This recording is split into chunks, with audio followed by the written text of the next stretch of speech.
अस्सलाम वालेकुम जी, मैं हूं फैसल अब्बास और मेरे साथ मौजूद हैं सईद बलोच साहब। इमरान खान की रिहाई तहरीक जो कि 5 अगस्त को जिसका ऐलान होने जा रहा है, उससे पहले एक बड़ी हैरानकुन पेशरफ्त हुई है। हमने देखा कि वज़ीर आला खैबर पख्तूनख्वा सोहेल खान अफरीदी और फिर उसके बाद पाकिस्तान तहरीक इंसाफ की क़यादत में एक बहुत बड़ा डिफरेंट पॉइंट ऑफ व्यू तो था ही सही, लेकिन अब इस हाइब्रिड निज़ाम ये 5 अगस्त के बाद की जो तहरीक है उससे लरज़ उठा है और तदबीरें शुरू कर दी गई हैं। सईद बलोच साहब, मामला इंतहाई इंटरेस्टिंग है। इमरान खान की रिहाई तहरीक से मुतल्लिक जिसके ऊपर मेरी इंफॉर्मेशन ये है कि सोहेल खान अफरीदी साहब इस मामले के ऊपर वज़ीद हैं कि जनाब 5 अगस्त को जो पेशावर के अंदर जलसा होने जा रहा है, उस जलसे में सोहेल अफरीदी इस्लामाबाद की तरफ लॉन्ग मार्च का ऐलान करने वाले हैं और लॉन्ग मार्च की तारीख देने वाले हैं बाकायदा तौर पर। और गुज़िश्ता दिनों के अंदर जो तहरीक इंसाफ का इमरान खान की रिहाई तहरीक के ऊपर एक इजलास हुआ था, उस इजलास के अंदर भी 4 लोग थे सईद बलोच साहब, जो कि डिफरेंट पॉइंट ऑफ व्यू रखते थे कि हमें इस्लामाबाद की तरफ कोई लॉन्ग मार्च नहीं करना चाहिए, हमें कोई एहतजाजी तहरीक नहीं शुरू करनी चाहिए, हमें मुज़ाकरात करने चाहिए। बल्कि वहाँ पर मौजूद कुछ लोगों ने बताया कि सोहेल अफरीदी साहब इस बात के ऊपर वज़ीद थे कि ना तो महमूद खान चकज़ई साहब कुछ कर रहे हैं और ना अल्लामा राजा नासिर अब्बास साहब कर रहे हैं। तो उन्होंने कहा कि जो 5 अगस्त को जलसा हो रहा है उसमें बाकायदा तौर पर मैं एहतजाजी तहरीक और लॉन्ग मार्च का ऐलान कर दूंगा, उसकी तारीख दूंगा। और इतलात ये भी थी कि तारीख हो सकता है सितंबर के पहले हफ्ते या दूसरे हफ्ते के अंदर जाकर हो। तो अब जाहिर है इस हाइब्रिड सिस्टम को कहीं ना कहीं पर खौफ शुरू हो गया है, एहतियाती तदबीरें भी शुरू कर दी गई हैं। आज इस हवाले से बड़ी एक डेवलपमेंट हुई है, ज़रा इसके ऊपर रोशनी डालें। बहुत शुक्रिया फैसल। देखें, ये बात आपकी बिल्कुल ठीक है कि निज़ाम चूँकि नाजायज़ तरीके से खड़ा किया गया है, मैंडेट हुकूमत के पास है नहीं, और पिछले 4 साल से मुसलसल जुल्म हो रहा है अवाम के ऊपर और आम पाकिस्तानियों के ऊपर। और वो जुल्म अब इतना बढ़ चुका है कि अब देखें ना कि 12 अरब का जहाज़ खरीदा जाता है और जब अवाम सवाल करती है कि भाई मुल्क का सबसे बड़ा सूबा तकरीबन 13 करोड़ आबादी और 13 करोड़ आबादी की वज़ीर आला के काम ये हैं कि वो एक जहाज़ खरीदती है और एक ऐसे सूबे में जहाज़ खरीदती है जहाँ पर सुथरा पंजाब वालों को हर दूसरे तीसरे हफ्ते हम एहतजाज करता देखते हैं और जहाँ पर अवाम को बुनियादी जो ज़रूरियात ज़िंदगी हैं वो मैसर नहीं है। और हालत ये हो चुकी है कि एक इंजेक्शन से 10-10 बच्चों को टीके लगाए जाते हैं, जिसकी वजह से तौसा शरीफ जैसी एक छोटी सी तहसील में सिर्फ 331 बच्चों को एड्स का जो वबा है वो उनमें मुंतकिल हो जाती है। तो ऐसे सूबे में और फिर आगे से ठट्ठे मारे जाते हैं कि अच्छा जी लिया है भाई जहाज, मतलब कि अवाम क्या कर लेंगे, अवाम का यही बात है ना कि क्या कर लेंगे। बिल्कुल भाई, ले लिया जहाज, लिया है भाई, क्या मसला है आपको, यही उनका कहने का मकसद है। और देखें कि जिस वक्त इन्होंने जहाज लिया था उसी वक्त कनाडा का एक जो है सूबा बनता है या रियासत बनती है, वहाँ के जो वजीर आला कह लें उनका, चूँकि वो डेजिग्नेशन थोड़ा सा हमसे मुख्तलिफ है, तो उन्होंने भी जहाज लिया था। हालांकि वो हमारे जितने पूरे मुल्क की जीडीपी है ना, इतनी शायद उनके उस एक सूबे की जीडीपी है, लेकिन उन पर तनकीद हुई और उन्होंने वो जहाज वापस कर दिया। और यहाँ इनको बात की जाती है तो ये उल्टा लोगों के ऊपर मुकदमात बनाते हैं।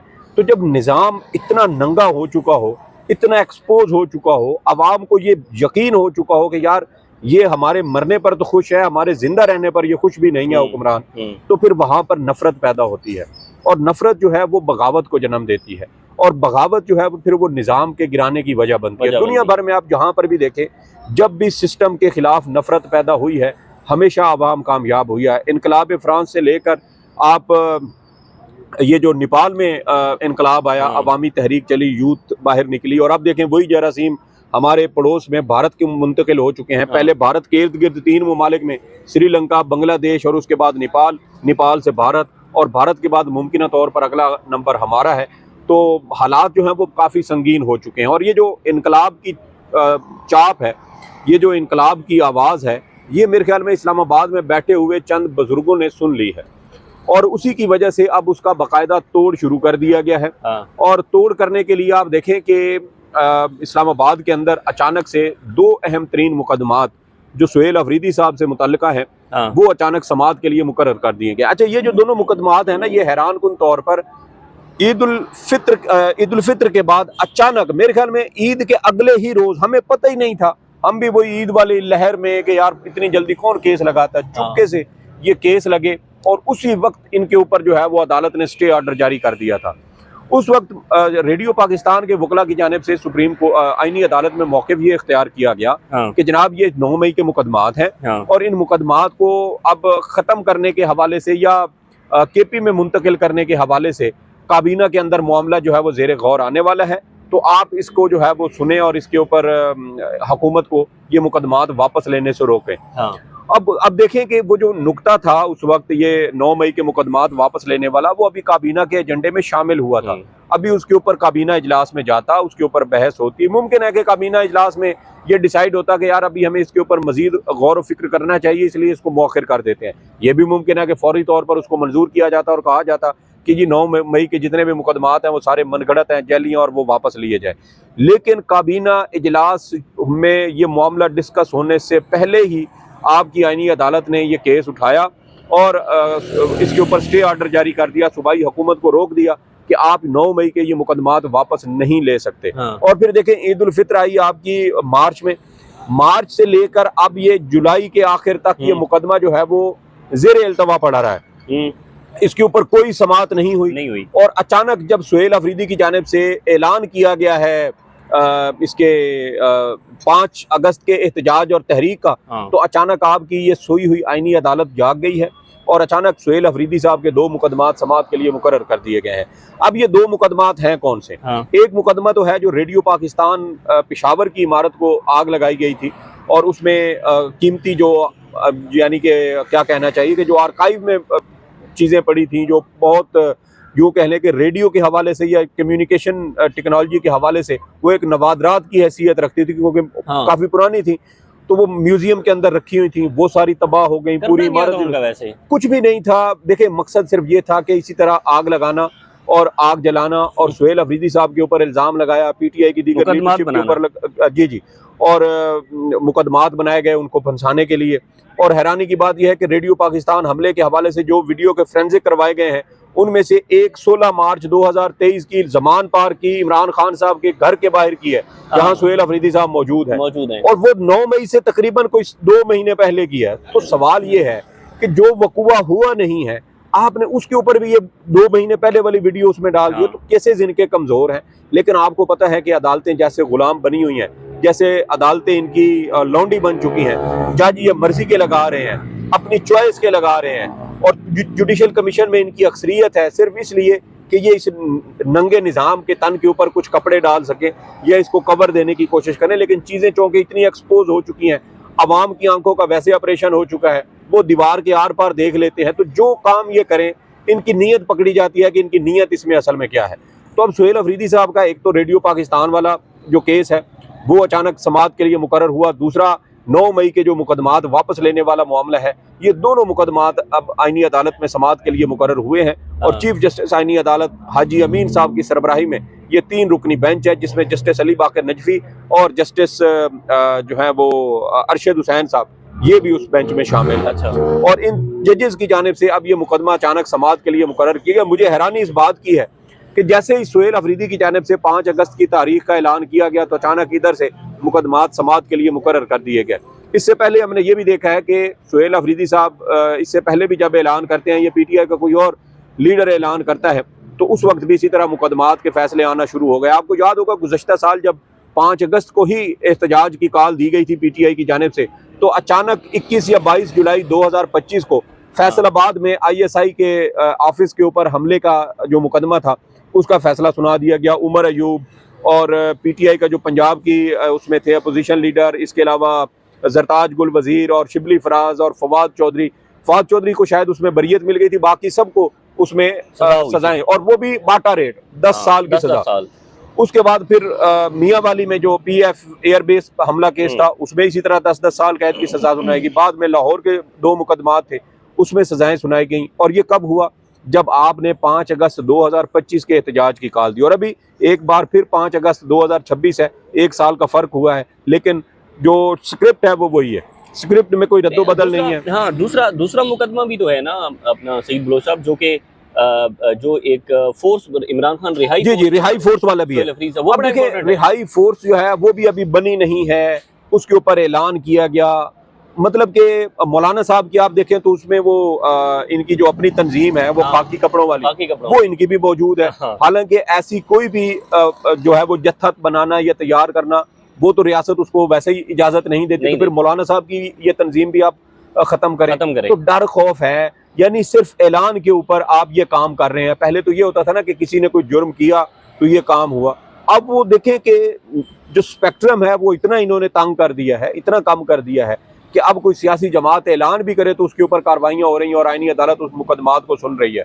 और हद ये हो चुकी कि 26वीं तरमीम की दरखास्तें ज़ेर इल्तवा पड़ी हैं, 27वीं तरमीम के खिलाफ दरखास्तें ज़ेर इल्तवा पड़ी हैं, और दीगर बहुत सारे दीगर जो इंसानी हकूक, बुनियादी हकूक के मामलात हैं, वो दरखास्तें आईनी अदालत में ज़ेर इल्तवा पड़ी हैं। टोटल 22,000 से ज़्यादा मुकदमात हैं, लेकिन मजाल है कि उनको सुने, उनके ऊपर गौर करें, बुनियादी हकूक वाले मामलात को देखें। एक एक मुकदमे में एक एक शख्स के खिलाफ एक एक वकूआ के 10-10, 15-15, 20-20 मुकदमात हो चुके हैं। मजाल है उस तरफ जाएं कि यार ये जुल्म हो रहा है। एक वकूआ की एक FIR है। सुप्रीम कोर्ट में साबिक चीफ जस्टिस आसिफ सईद खोसा के दौर में 2019 में ये डिसाइड हो चुका है, लेकिन उसके बावजूद एक वकूआ में इतनी ज़्यादा जो है वो मुकदमात बनाए जाते हैं। इमरान खान साहब के अगर आप देखें ना कि एक वकूआ का एक मुकदमा, इमरान खान साहब के खिलाफ टोटल कोई 7 या 8 मुकदमात बनेंगे, बाकी सारे वही हैं जो एक की कॉपी हैं। तो ये चीज़ें साबित कर रही हैं कि निज़ाम खौफजदा है, और ये चीज़ें उस वक्त तक कभी भी एक्टिवेट नहीं की जाती, इनको मुतहरिक नहीं किया जाता जब तक निज़ाम को ये फील ना हो कि हाँ अब हमारे लिए कोई सीरियस किस्म का थ्रेट आ रहा है। जब उनको पता है कि यार ये हमने जो है वो नूरा कुश्ती करनी है, एक फ्रेंडली मैच है, तो कभी भी इस तरह के इक़दामात नहीं किए जाते।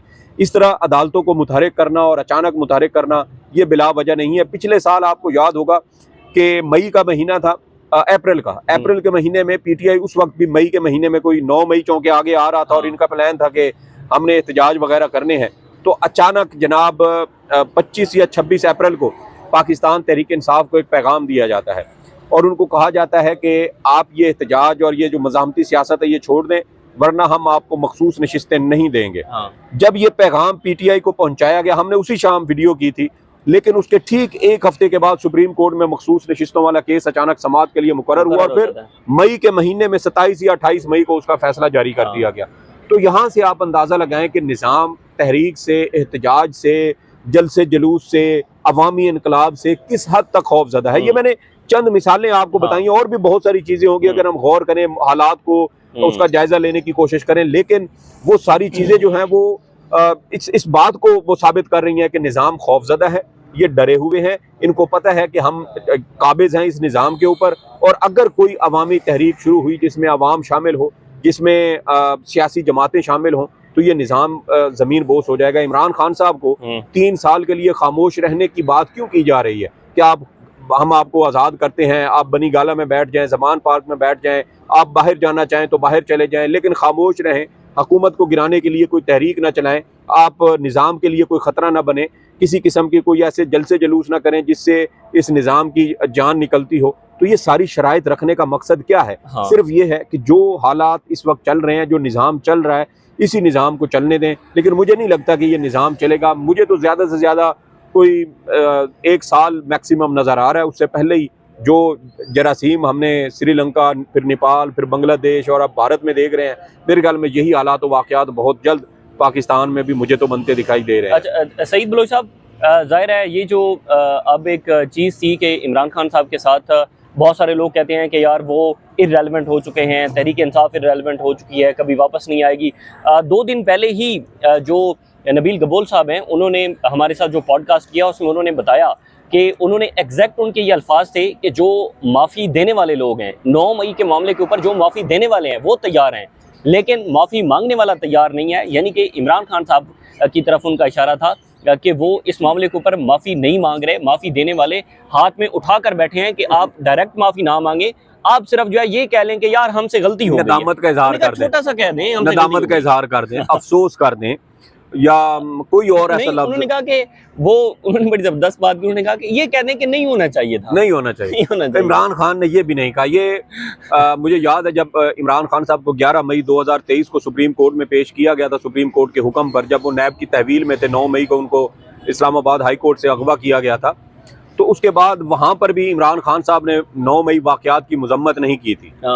इमरान खान साहब से जस्टिस अतर मिनल्ला साहब ने ये सवाल किया था कि इमरान खान साहब क्या आप 9 मई वाक़यात की मजम्मत करते हैं। इमरान खान ने कहा कि मेरी 28 साल सियासी जिद्दोजहद में मैंने कभी भी किसी भी मौके पर मैंने पुरतशद्दुद वाक़यात या पुरतशद्दुद जलाओ गिराओ या इस तरह की चीज़ों की मैंने कहीं पर भी इसकी तरगीब नहीं दी। इमरान खान साहब के मुआफ़ी ना मांगने की जो बुनियादी वजह है वो सिर्फ़ और सिर्फ ये है कि जब तक 9 मई वाक़यात की आज़ाद और शफाफ तरीके से तहकीकात ना हो उस वक्त तक किसी मामले के ऊपर कोई मुआफ़ी नहीं मांगी जाएगी। जो जिम्मेदार है इमरान खान साहब खुद भी कहते हैं कि आप उसके खिलाफ कार्रवाई करेंगे, अगर हमारे लोग मुलव्वस हुए तो हम खुद लोग आपको आपके हैंड ओवर करेंगे कि आप इनके खिलाफ कार्रवाई करें। लेकिन उसके लिए ज़रूरी है कि पहले शफाफ, आज़ादाना, मुनसिफाना अंदाज में तहकीकात की जाए, कुछ जुडिशल कमीशन बनाया जाए और उसके बाद किया जाए। और एक और चीज़ है जो मैं देख रहा हूँ वो ये है कि इस निज़ाम की ये भी एक कोशिश है कि इमरान खान के साथ किसी तरह हमारा कोई कागजी मुआहदा हो जाए